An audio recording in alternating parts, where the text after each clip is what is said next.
गुरु दीक्षा चाहते हैं आपसे? गुरु दीक्षा तो बात अलग है, पहले अपने भाव को ये दृढ़ करो, किसी एक भरोसे पे हो। ये भक्ति मार्ग जो है भरोसे से चलता है। सांगो पांग उपासना हो ताही को या रस का अनुभव होए, हमारे महापुरुष कहते हैं। एक इष्ट, एक कंत, एक संत, एक मंत्र, एक पंथ, एक ग्रंथ। जैसे हम श्यामा श्याम की उपासना करते हैं हमारे कंत, तो श्यामा श्याम के ही मंत्र, श्यामा श्याम में ही डूबे संत, और श्यामा श्याम का ही ग्रंथ, और श्यामा श्याम का ही पंथ, माने उपासना का मार्ग। तो सांगो पांग उपासना होए तब या रस की सिद्धि होए।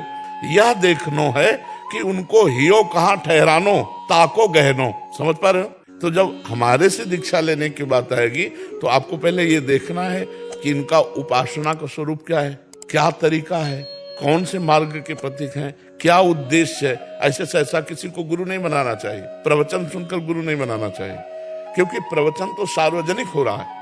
इनका मन कहाँ लगा है, इनकी उपासना क्या है, इनकी पद्धति क्या है। संतों के बीच में बैठो, साधकों से मिलो, बातचीत करो। वर्ष भर जब ये पता चल जाए कि आप हाँ ठीक है, तब गुरु दीक्षा लेनी चाहिए। सहसा गुरु नहीं बना, और जब गुरु बना ले तो फिर गुरु साक्षात पर ब्रह्म, तस्मै श्री गुरुवे नमः। स्वामी राम सुखदास जी यही कहते थे, कंठी बंधवाने से कोई गुरु या शिष्य थोड़ी हो जाता, बात मानने से होता है। मान लो, मेरी बात मान लो। आज्ञा समझ साहिब सेवा। अपने जिन महापुरुषों को हमने अपना माना, यदि हम उनकी आज्ञा का पालन कर रहे हैं तो उनके शिष्य ही हैं, और उनकी आज्ञा का पालन नहीं कर रहे तो फिर भेष भी ले लो तो बेकार है। तो संत के प्रथम भगति संतन कर संगा, दूसरी रतिमम कथा प्रसंगा, और गुरुपद पंकज सेवा, तीसरी भक्ति अमान। गुरु कौन है? हरि है, कृष्ण है। तो कृष्ण रूप में नाम उनको देख पा रहे हैं, और वो कृष्ण सबके हृदय में आज से नहीं अनादिकाल से थे, पर आज तक उद्धार नहीं हुआ। बंदो गुरुपद कंज कृपा सिंधु नर रूप हरि, तुम महामोह तम पुंज जासु बच्चन रवि करनिकर। वही श्री कृष्ण जब गुरुदेव के रूप में मिलते हैं ना, तो सब मन नाश हो जाता है। इसीलिए भगवान स्वयं आज्ञा करे, मोते अधिक गुरु ही जी जानी, हृदय में मेरे से भी अधिक गुरुदेव को समझे।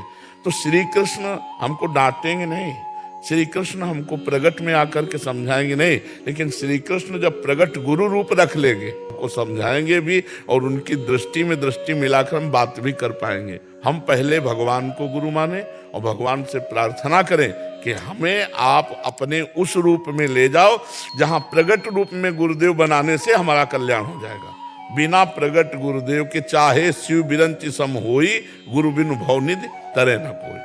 राधा वल्लभ जी हमारे आराध्य देव हैं, लेकिन गुरुदेव के दर्शन से जो सुख मिलता है, क्योंकि वो हमारे लिए राधा वल्लभ लाल जी ये रूप रख के आए, हमारे लिए पर्सनल आए, हमारे लिए पर्सनल अवतार है। ये सार्वजनिक अवतार नहीं, ये मेरे लिए गुरु का पर्सनल अवतार है। हमारे अभिमान को प्रगट में गुरुदेव नष्ट करेंगे। भगवान तो सबके हृदय में कब से है, क्या उद्धार हो गया क्या? सोचो आप जरा। लेकिन वही भगवान जब गुरु रूप धारण कर लेते तब परम कल्याण हो जाता है। मुझे लगता है मोरे मन प्रभु अस विश्वासा, राम ते अधिक राम का दासा। भगवान के दासों का सानिध्य मिले और उन पर हमारी भगवत बुद्धि हो जाए तो बहुत जल्दी लाभ मिल जाए। भगवान से प्रार्थना करो कि मुझे सदगुरुदेव की प्राप्ति कराओ। ब्रह्मादिक के भोग सब विषम लागत ताई, नारायण ब्रज चंद्र की लगन लगी है जाए। नहीं खान पान ते भावे है, नहीं कोमल वसंत सुहावे है, सब विषय लगे ते खारा है, हरि आशिक का मग्न आ रहा है। ऐसे गुरुदेव का विरह सतावे कि हे गुरुदेव आपके बिना चैन नहीं पड़ रहा, कहाँ हो, किस रूप में हो, मुझे मिल जाओ।